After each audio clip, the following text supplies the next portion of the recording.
Bonjour les amis, aujourd'hui on va choisir un élève ou une élève de la classe de 6e année primaire pour corriger l'examen normalisé de français à haute voix. Lisez attentivement le texte avant de répondre aux questions. Est-ce que tous les enfants du monde vont à l'école? Dans le monde, il y a plus de 100 millions d'enfants qui ne vont pas à l'école. Dans les pays riches, presque tous les enfants ont la chance de pouvoir aller à l'école. Dans certains pays pauvres, comme en Afrique par exemple, les enfants ne vont pas toujours à l'école car beaucoup doivent travailler pour aider leurs parents. Les filles, plus encore que les garçons, sont privées d'école. Leurs parents les gardent à la maison pour faire les travaux ménagers, la cuisine, le ménage, la garde des petits frères et sœurs. En France, la scolarité est obligatoire. D'après maîtressevie.fil.wordpress.com. Compréhension de l'écrit. Quel est le titre de ce texte? Le titre de ce texte est « Est-ce que tous les enfants du monde vont à l'école ?» Coche la bonne réponse. Ce texte est informatif, narratif, descriptif. Ce texte est informatif. Quelle est la source de ce texte? La source de ce texte est maîtressevie.fil.wordpress.com. Réponds par vrai ou faux. 60 millions d'enfants qui ne vont pas à l'école. Faux. Dans les pays pauvres, tous les enfants ont la chance de pouvoir aller à l'école. Faux. En France, la scolarité est obligatoire. Vrai. Combien y a-t-il d'enfants qui ne vont pas à l'école dans le monde? Dans le monde, il y a plus de 100 millions d'enfants qui ne vont pas à l'école. J'entoure la bonne réponse. Pour quelle raison les enfants des pays pauvres ne vont-ils pas à l'école? A. Car ils sont malades. B. Car ils doivent travailler pour aider leurs parents. La bonne réponse B. Car ils doivent travailler pour aider leurs parents. Pourquoi les filles sont-elles plus privées d'école que les garçons?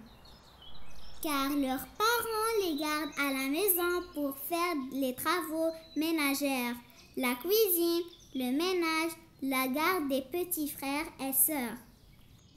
Activité réflexive sur la langue. Lexique. Je réécris selon l'ordre alphabétique les mots suivants. Art, lecture, peinture, progrès. Sport, univers, université. Je relie par une flèche chaque pays avec leur gentilé. Maroc, marocain. Inde, indien. Chine, chinois. Grammaire. Je souligne le complément du verbe et j'indique si c'est un complément d'objet direct ou un complément d'objet indirect. Nous regardons la télévision. Le complément du verbe, la télévision, c'est un complément d'objet direct. Il nous a parlé de son projet. Le complément du verbe, de son projet, c'est un complément d'objet indirect. Je souligne l'adjectif et j'indique sa fonction, épithète ou attribut. Une grande tour. L'adjectif grande, c'est un adjectif épithète. Cette mosquée est grande. L'adjectif grande, c'est un adjectif attribut.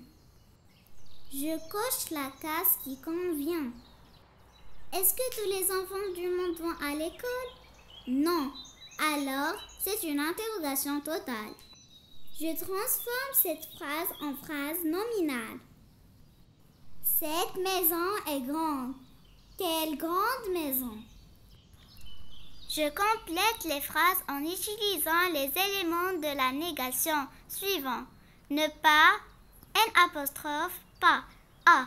100 millions d'enfants qui ne vont pas à l'école dans le monde. Tu n'aimes pas la grotte d'Hercule. Conjugaison. Je conjugue les verbes mis entre parenthèses au temps indiqué. Elle respecte avec ENT le protocole sanitaire. Les touristes ont visité ce monument historique. Ils venaient avec AIENT exactement à l'heure. Le citoyen choisira le candidat qui convient. J'entoure le verbe conjugué au futur simple de l'indicatif. A. Les bénévoles respecteront le protocole médical. On va entourer respecteront. B. Aux prochaines vacances, nous prendrons soin de ces personnes en situation de handicap. On va entourer prendront.